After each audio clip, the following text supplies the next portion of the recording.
presidente de la República anunció ayer el incremento al salario básico unificado para el 2022, que pasó de 400 a 425 dólares. Hasta el fin del gobierno en 2025, el salario básico deberá llegar a 500 dólares, que fue lo ofrecido en campaña. Dice que con el incremento del salario básico de 400 a 425 dólares se cumple no solo con una promesa de campaña, sino una convicción de gobierno. Son 25 dólares adicionales. En un solo año hacemos un aumento equivalente a la suma de los aumentos de los últimos 4 años. La medida fue oficializada mediante el decreto ejecutivo número 286, suscrito este lunes, y comenzará a regir desde enero del 2022. Esta decisión fue tomada después de que el Consejo Nacional de Trabajo y Salarios no llegara a un acuerdo con los trabajadores.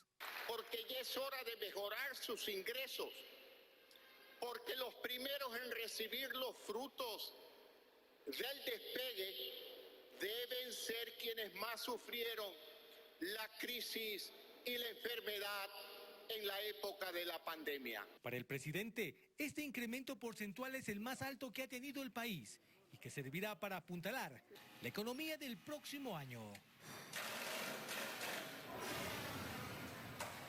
El Estado tuvo en el año 2021 un mejor desempeño de ingresos, por un lado, porque el precio del petróleo superó el proyectado, hubo una mejora en la recaudación de impuestos y como resultado el fisco cerró con un déficit por lo menos menor a lo esperado, pero eso no hizo que el gobierno ya no vea necesaria una reforma tributaria como la que aprobó, con más impuestos para el año que llega. Fausto Ortiz, exministro de Finanzas, nos acompaña esta mañana. Buenos días, bienvenido y muchas gracias por estar con nosotros. ¿Cómo estás, Tefi? Buenos días. Empecemos con esa última proforma que ha presentado el gobierno, pero antes de eso la decisión que ha anunciado ayer con un incremento al salario básico en 25 dólares, un monto importante si hacemos referencia al incremento que se ha dado en los últimos años. ¿Justa y necesaria? Bueno, quizás la parte extraña es que habiendo inflación negativa en los últimos 3 años, estás aumentando más del 6% el año actual, es decir, está avanzando mucho más allá de lo que es la inflación histórica, quizás está trabajando hacia una inflación futura, aunque más bien es un cumplimiento de campaña. La última vez que hubo un salario incremental tan fuerte fue allá por el año 2008, cuando el presidente Correa pasó de 170 a 200, y yo recuerdo cuando éramos parte de ese gabinete, a la semana siguiente de la sesión de ministros, el presidente armó un escándalo, un reclamo, porque cómo puede ser posible que haya aumentado tan alto el salario por ese 17%, que superaba la productividad y superaba el salario. Pero parece que después le quedó gustando porque igual siguió año tras año incrementándolo, lo cual de alguna forma pasa el mensaje de que a veces los políticos toman decisiones que no son tan acercadas a la parte técnica. Ahora, en cuanto al impacto que va a tener en la economía, con la última decisión del gobierno, hay un incremento del salario básico que no se había contemplado obviamente en esa proforma porque se la ha aprobado ayer, pero aumenta el rubro de pagos en sueldos y salarios, por ende. Claro, pero en el sector público muy pocos funcionarios están en el rango del salario básico. Por ahí habrá incrementos seguramente en el valor del 13º, en el valor del 14º,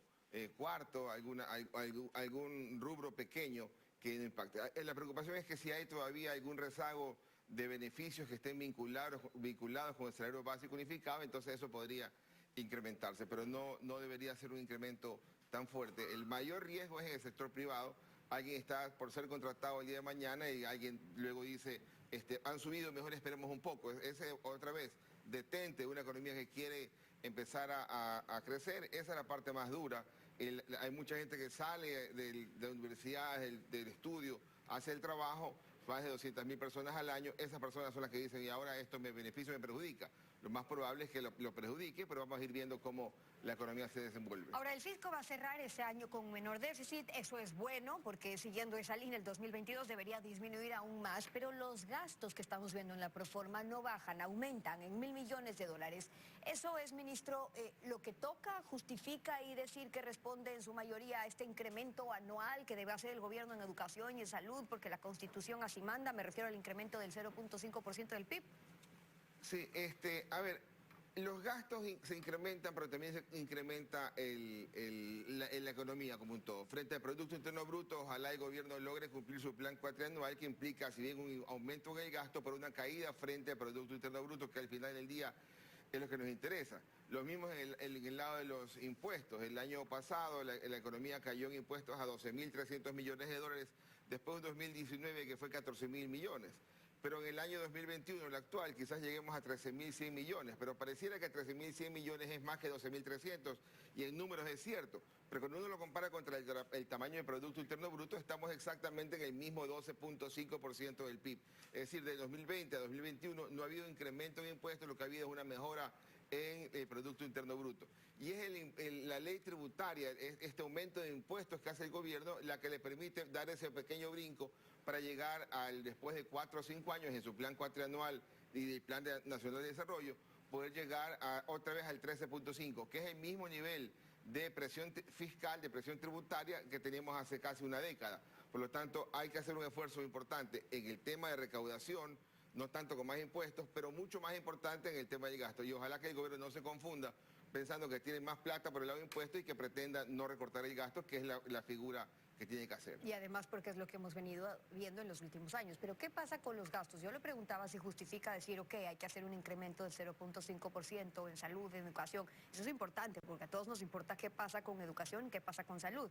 Pero no siempre cuando hablamos de un rublo en salud y educación se refiere a más maestros o a más médicos. Hemos hablado de dónde pueden estar los recortes cuando tiene que ver con burocracia. Cuando hablamos del cuadro que presentan ellos en gastos permanentes y en gastos no permanentes, ¿qué observa usted en cuanto a lo que se contempla en gastos del personal? Ahí lo vemos. Entonces, en gastos de personal hay un aumento del 10.3% porque pasan de 8.243 millones a 9.000 millones, pero luego en los gastos no permanentes, por cierto, ahí ponen la palabra de inversión, porque prefieren contemplarlo como inversión, que era lo que hacían los anteriores gobiernos, pero son egresos en personal, lo ponen para inversión. Allí hay una disminución de 1.149 a 340, ok, un menos 70%, pero en el total seguimos hablando de un aumento. ¿Crecen los gastos en personal? Sí, hay un reacomodo contable, ¿no? Pasan unas cuentas de gasto personal que estaban abajo en el grupo de gasto de capital de inversión como inversión y lo pasan y lo acomodan hacia gasto corriente. Hay un acomodo. Pero hay cosas que, por ejemplo, no se hacen y vienen algún tiempo sin ajustar y no se serán las cifras. Por ejemplo, la plata que se le da a los municipios. Eso viene del 21% de los ingresos permanentes. Ese es un gasto permanente, porque si viene un ingreso permanente, es un gasto también permanente. Y eso lo ubican como gasto no permanente y ahí entonces logran ¿Con qué equilibrar. fin? ¿Por qué han jugado todo este tiempo? No me refiero solamente de ahora, sino desde hace años. Ahora lo que se intenta también es transparentar, pero finalmente hay un juego ahí entre el gasto no permanente y el gasto permanente. Porque eso es una norma constitucional, entonces, y eso tiene que ser cumplido con mayor recaudación, con más impuestos. Entonces el gobierno dice, estamos discutiendo si es corriente o permanente la clasificación adecuada. La Constitución dice permanente, no corriente. Entonces ahí hay un tema que la Asamblea se la viene conversando, pero no termina nadie de poner ese cascabel. Y pregunto esto para luego poder preguntarle si usted considera en la revisión de la proforma si finalmente se está cumpliendo ese incremento que constitucionalmente se puso para que haya ese 0.5% más en incremento en salud y educación, que son los dos rubros importantes. Ahí hay una trampa, ¿no? La Constitución dice incremente medio punto del PIB. Es decir, si está en 3, pásalo al 3.5.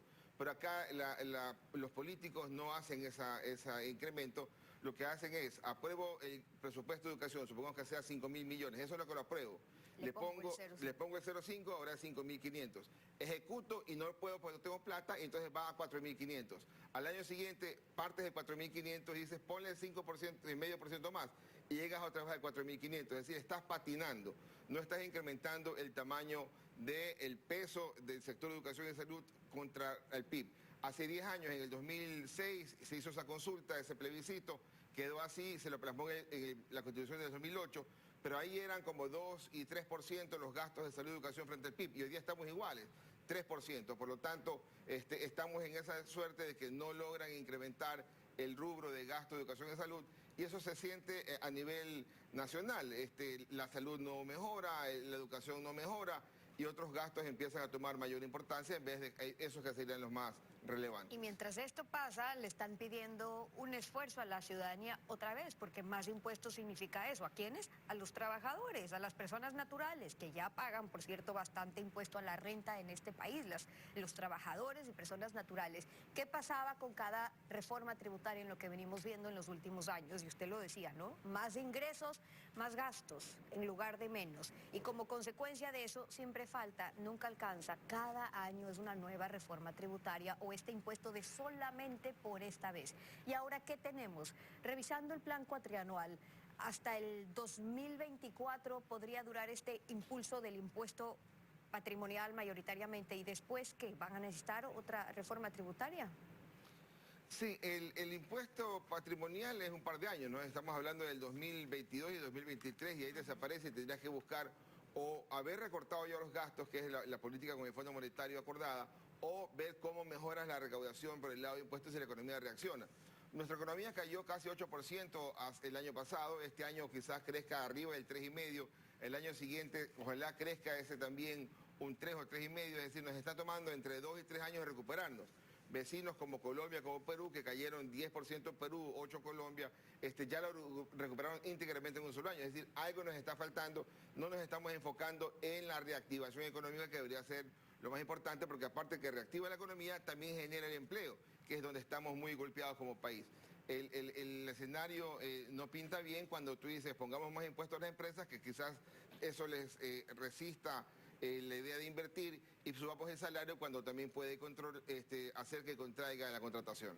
Y mientras tanto, si se ajusta el cinturón por un lado, se pregunta cómo se están dando los ajustes por el otro. El ministro nos decía ayer, bueno, si hay una reducción del gasto permanente del Estado que va a ser gradual, en sueldos y salarios del gasto corriente, lo que hemos visto, el incremento de este 0,5%, las transferencias a los gobiernos locales y universidades, lo que justificaría ahora este incremento según la posición del gobierno, o rubros para la protección social. Es decir, lo que el gobierno dice es, bueno, ahorita estamos con los gastos pospandemia y social, pero entonces, ¿dónde falta por ajustar?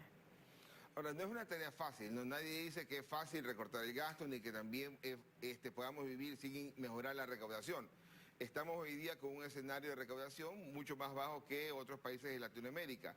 Pudiéramos estar mejor, aparentemente el gobierno no ha hecho todos los esfuerzos necesarios, aunque tiene recién solo 6 meses, el gobierno en su conjunto, para mejorar lo que es recaudación. Entonces debería enfocarse más en la reactivación económica, pero ahí tienes el choque con el programa que tienes con el Fondo Monetario, que te dice ajusta. Es difícil que haya ajuste al tiempo que hay con el deseo de incrementar el PIB. La cosa positiva es que de aquí al año siguiente se acaba el programa con el Fondo Monetario.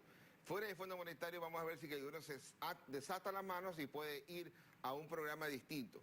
Si uno mira el plan cuatrianual que el gobierno planteó para el 2022 en adelante, es idéntico al plan cuatrianual que presentó el año pasado para la proforma del año pasado, para decir los siguientes años, que el gobierno decía, mira, eso es el programa del gobierno anterior y el Fondo Monetario y este es el mío, son iguales. El déficit fiscal es igual, un desgaste de gasto, porque tiene que tratar de achicar de 7.000 millones a 0. ¿Por qué ajustarlo tanto? El riesgo que yo tengo acá para medir es, si es que ese ajuste tan fuerte en el déficit, lo que va a hacer es asegurarnos el retorno de un gobierno distinto al que quisiéramos.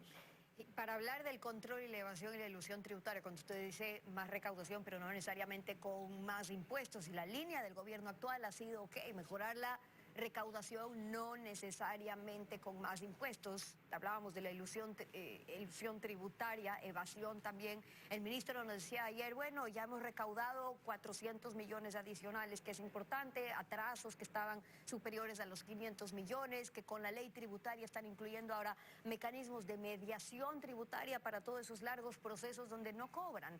Pero de 6.000, de 7.000 millones de dólares, de quienes se ríen cada vez que ponen más impuestos porque miran para otro lado, conmigo no es que sigan pagando los mismos de siempre, y finalmente ahí ¿qué pasa? Claro, ahora,